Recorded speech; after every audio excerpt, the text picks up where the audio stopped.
شکاریات series میں جو کہانی میں آپ کے لیے لے کر آئی ہوں اس کا عنوان ہے ذہین دیہاتی شکاری۔ اس کے مصنف ہیں اشتیاق علی علوی۔ ذہین ہونا صرف پڑھے لکھے لوگوں یا شہری لوگوں کا خاصہ نہیں ہے، بلکہ دیہاتی ان پڑھ مزدوروں میں بھی پیدائشی ذہانت ہوتی ہے اور وہ لوگ خاص منطقی باتیں کر لیتے ہیں۔ ایسی ایک دیہاتی شکاری کی ذہانت کا نتیجہ تھا کہ آدم خور شیرنی ماری گئی اور لاش کھانے والا ایک کمینہ مزاج درندہ نکل بھاگا جس کو پہچانا نہ جا سکا۔ INA فوج کے مشہور و معروف میجر مونس حسن علوی نینی تال ڈویژن کے دورے پر تھے۔ سنجیدہ مزاج اور جہاں دیدہ ہونے کے ساتھ ساتھ شکار کے معاملات میں اچھا خاصا تجربہ رکھتے تھے۔ تنک پور میں کسی نے ان کو خبر دی کہ ہلدوانی روڈ پر 2 آدم خور درندے ہیں، مگر یہ پتہ نہ لگ سکا کہ یہ دونوں درندے شیر ہیں یا کوئی اور۔ بہرحال یہ یقین ہو گیا تھا کہ ایک تو شیرنی ضرور ہے۔ ایک دن جنگل کے بیچ سے گزرنے والی ہلدوانی روڈ پر میجر علوی کی گاڑی جا رہی تھی۔ راستے میں بہت سے آدمیوں کو اکٹھا دیکھ کر انہوں نے خیریت دریافت کی۔ لوگوں نے بتایا کہ ایک شیرنی کسی چرواہے کی کچی دیوار کی جھونپڑی میں گھس گئی اور اندر سے ایک لڑکے کو باہر گھسیٹ کر زخمی کر گئی، اور ایک اور درندہ جو تیندوے سے چھوٹا تھا شیرنی کے ہٹتے ہی لڑکے پر جھپٹا، اس کو منہ میں دبایا، مگر بھینسوں اور مویشیوں نے اس پر حملہ کر دیا۔ اس وجہ سے وہ چھوڑ کر بھاگ نہ سکا، بلکہ وہیں ایک جھاڑی میں چھپا بیٹھا ہے جس کو 50 آدمیوں نے گھیر رکھا ہے، مگر کسی کے پاس اسلحہ نہیں ہے۔ میجر صاحب نے ان کو سمجھایا کہ گھیرا توڑ دیں ورنہ وہ کسی اور کو بھی زخمی کر دے گا۔ دوسرے دن واپسی پر ان کو معلوم ہوا کہ ایک پولیس والے اور 3 دیہاتیوں کو زخمی کر کے وہ بھاگ گیا تھا۔ علاقے بھر میں دہشت پھیل چکی تھی۔ ضلع کلکٹر، کپتان پولیس اور محکمے والوں نے ان آدم خوروں کو مار دینے کا اعلان کر دیا تھا، کیونکہ دھیرے دھیرے 16 جانیں جا چکی تھیں۔ غیر صوبوں اور اپنے صوبے کے شکاری ناکام ہو چکے تھے، مگر برابر آ رہے تھے۔ اتفاق سے ہماری شکار پارٹی میجر علوی کے یہاں پہنچی اور ضلع حکام اور محکمے والوں نے ہم کو مجبور کیا کہ ہم بھی قسمت آزمائی کریں۔ وارداتوں کی انوکھی تفصیلات اور درندوں کی نرالی حرکتوں کی وجہ سے ہماری دلچسپی بڑھی۔ میجر علوی نے اپنے تجربوں اور وسیع تعلقات کو ہماری امداد پر لگا دیا اور اپنے معتقد پیلی بھیت کو رہنے والے دیہاتی شکاری موجی استاد کو ہماری سربراہی کے لیے بلوا دیا۔ موجی استاد کی تمام عمر دوسرے بڑے بڑے شکاریوں کو شکار کھلانے میں گزری، جس نے سینکڑوں شیر اپنی ذہانت سے مروائے۔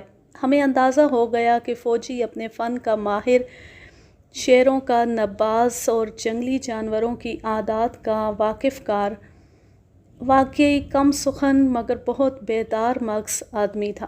پہلے تو اس نے ہماری شکار پارٹی کے شکاریوں کو پرکھا اور بعد ہی بعد میں ہر شکاری کی صلاحیت کا اندازہ لگا لیا کہ شکار پارٹی ناکام ہو کر اس کو بدنام نہیں کرے گی۔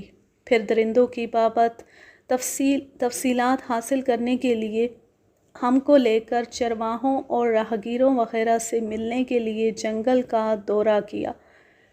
معلوم ہوا کہ ہمارے علاوہ دہلی اور دیگر ریاستوں سے بڑے بڑے حکام بھی جنگل کا دورہ کر رہے ہیں، جو خاصی بڑی شکار پارٹی کی شکل میں ہیں۔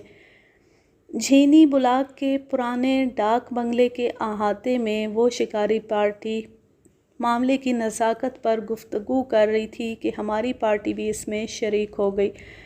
کرنل جگت سنگھ نے میجر علوی سے بہت گرم جوشی سے ہاتھ ملا کر پاس بٹھا لیا، اور مسٹر عطوف انصاری سے جب تعارف ہوا تو وہ لوگ بہت خوش ہوئے کہ گہنا مشق ماہر شکاری بھی ساتھ ہیں۔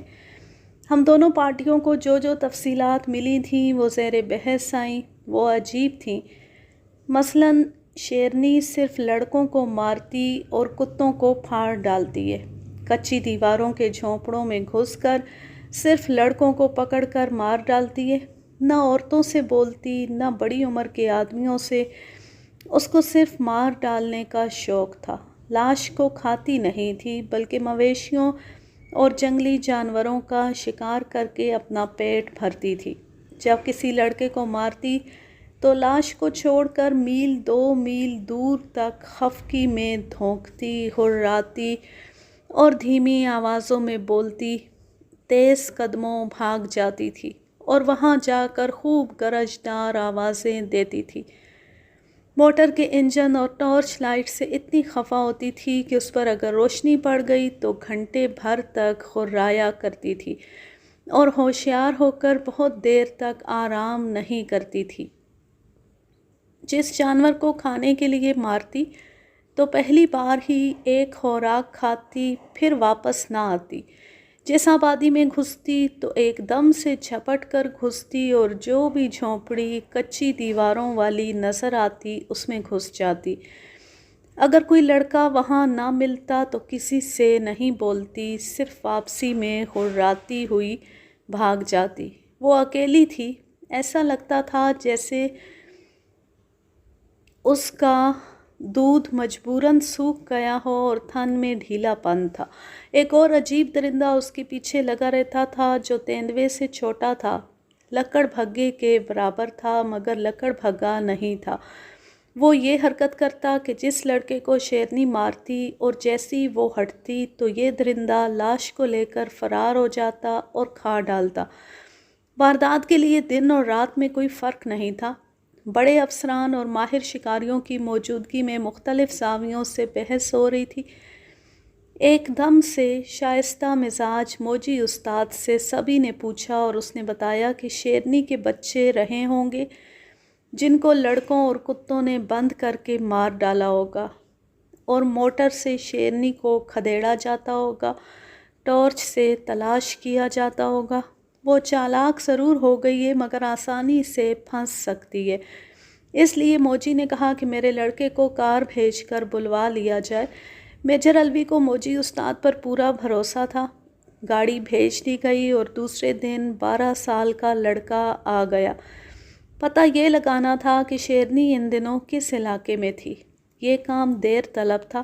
دوسری پارٹی والے صبر نہ کر سکے اور 8 دن کا دورہ کر کے واپس چلے گئے۔ ہم لوگوں نے گاؤں گاؤں گھومنا شروع کیا۔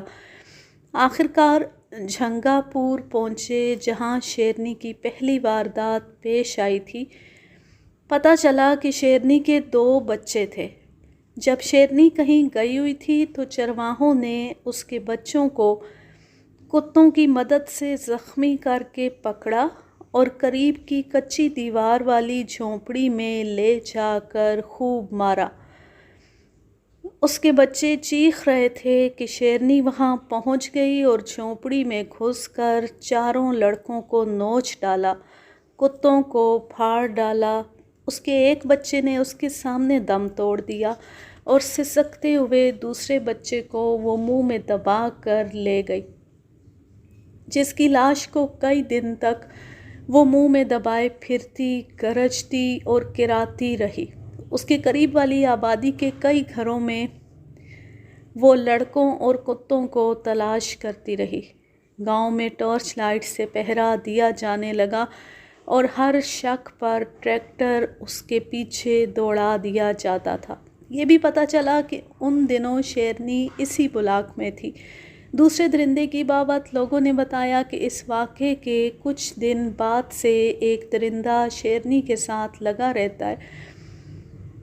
وہ صفائی کرمچاری کی طرح لاش اٹھا کر بھاگ جاتا ہے اور کھا ڈالتا ہے۔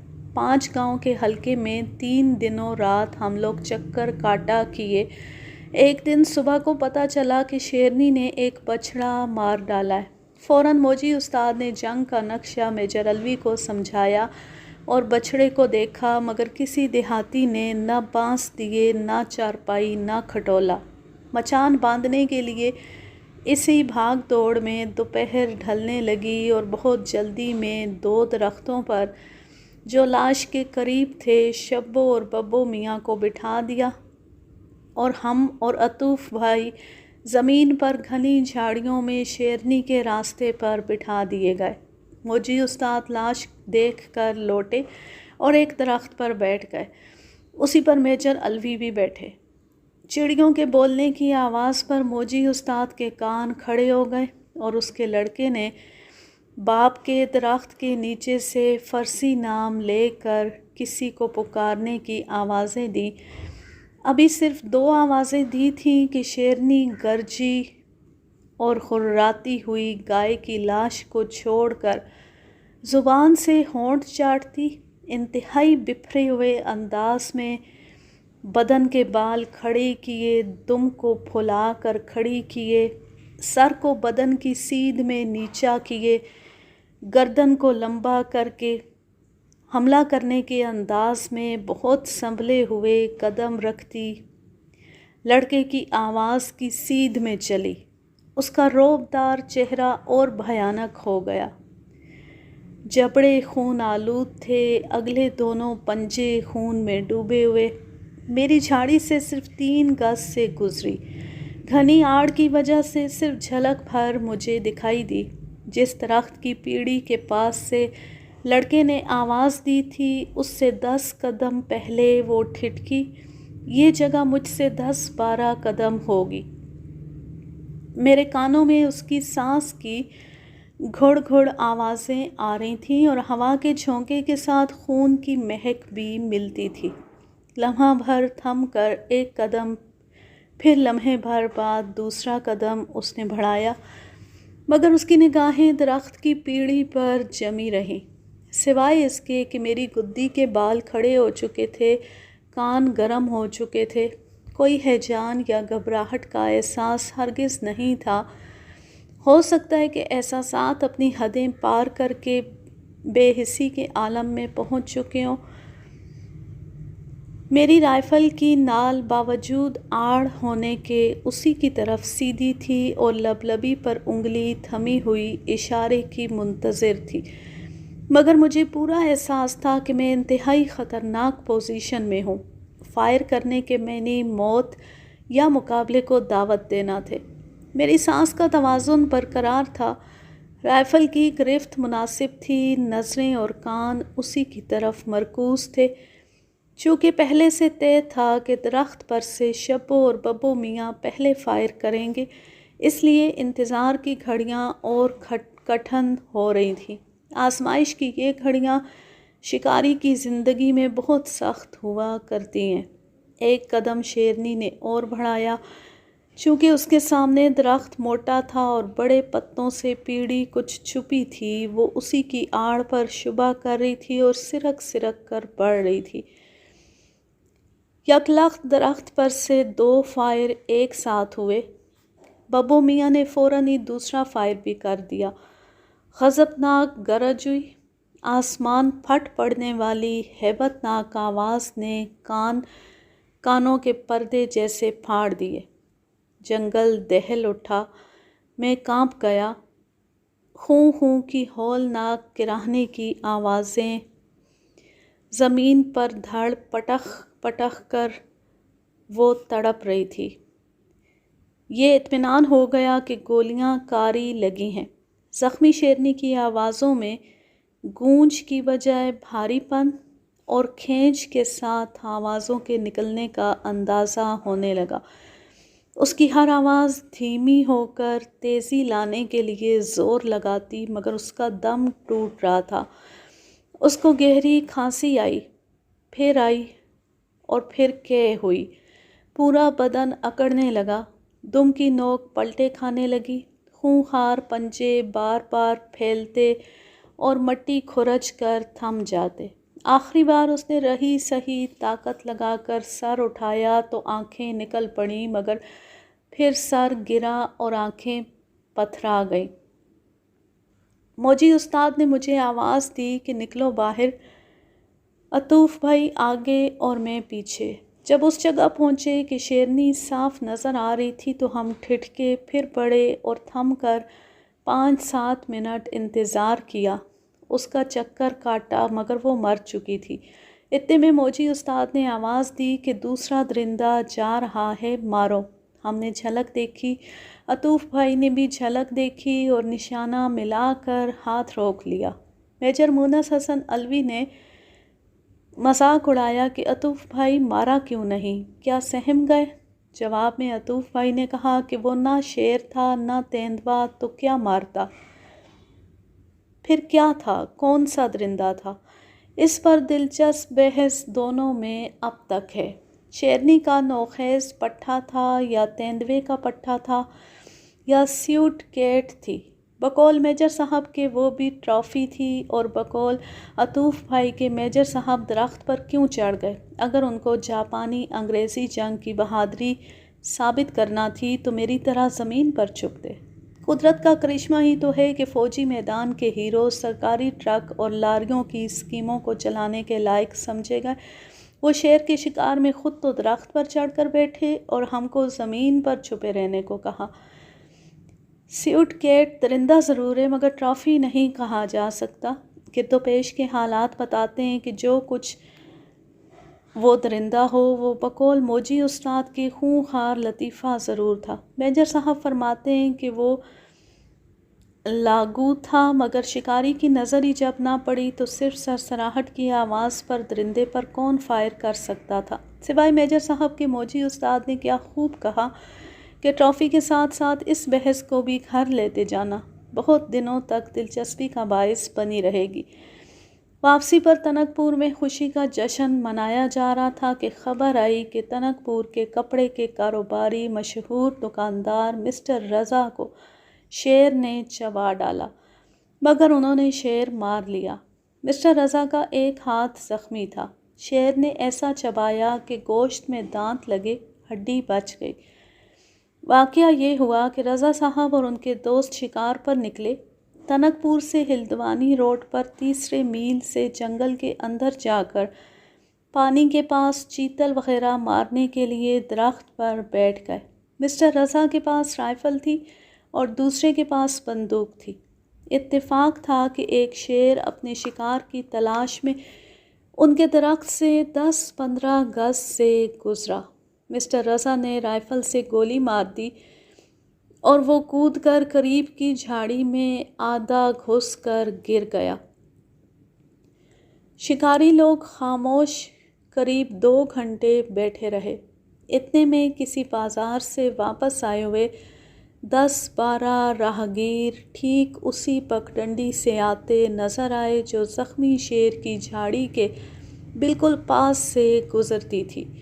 یہ دونوں شکاری چلائے اور بار بار بتایا کہ شیر زخمی پڑا ہے، اس پگڈنڈی سے نہ جائیے، مگر کسی نے نہ سنی اور بے دھڑک راہگیر شیر کے پاس سے گزرتے چلے گئے اور وہ زخمی شیر مردہ پڑا رہا۔ اس بات نے شکاری کو دھوکہ دے دیا اور شکاری لوگ اطمینان سے درخت سے اتر کر شیر کے پاس پہنچے۔ قریب پہنچ کر 2 ہی ڈھیلے اس کی طرف پھینکے تھے کہ غضبناک ہو کر وہ اٹھا اور مسٹر رضا پر اگلے پنجوں سے حملہ کر دیا۔ وہ گر پڑے مگر رائفل ایک ہاتھ میں رہی۔ شیر نے گردن کی طرف منہ بڑھایا تو انہوں نے ایک ہاتھ شیر کے منہ میں دے دیا۔ دراصل شیر کا پچھلا دھڑ گولی سے بیکار ہو چکا تھا۔ شیر کے دانت کسی وجہ سے ہاتھ کی ہڈی سے پھسل کر گوشت میں گھس گئے تھے۔ ساتھی شکاری اپنی بندوق چھوڑ کر بھاگ چکے تھے۔ مسٹر رضا کو موت کا یقین ہو چکا تھا اور انہوں نے شیر کو جب بڑھتے نہ دیکھا بلکہ نیم بے ہوشی میں دیکھا تو دھیرے سے ایک ہاتھ سے رائفل سنبھالی، گھوڑا چڑھایا اور شیر کی کنپٹی پر نال رکھ کر لبلبی دبا دی، اور آواز کے ساتھ انہوں نے خود بھی نروس ہو کر گردن ڈال دی۔ مگر دوسرے ہی لمحے جب شیر کی گرفت بالکل ڈھیلی پڑ گئی، مسٹر رضا نے اپنے ہاتھ کو چھڑایا، اپنی رائفل اور ساتھی کی بندوق کو لادا اور اسی حالت میں 3 میل ٹنک پور پہنچے تو دیکھا سڑک پر ساتھی شکاری بے چینی کے عالم میں ٹہل رہے تھے۔ دیکھ کر دوڑے اور سہارا دے کر ان کو گھر پہنچایا۔ ان کا ہاتھ کاٹا نہیں گیا بلکہ ایسا تن گیا کہ چھوٹا معلوم ہوتا تھا۔ بہرحال وہ بچ گئے اور خود یہ واقعہ بیان کیا۔ یوں یہ کہانی اپنے اختتام کو پہنچی۔ اب میں لیتی ہوں آپ سے اجازت۔ جہاں رہیں خوش رہیں، شاد و آباد رہیں، ہنستے مسکراتے رہیں۔ اللہ حافظ، اللہ نگہبان۔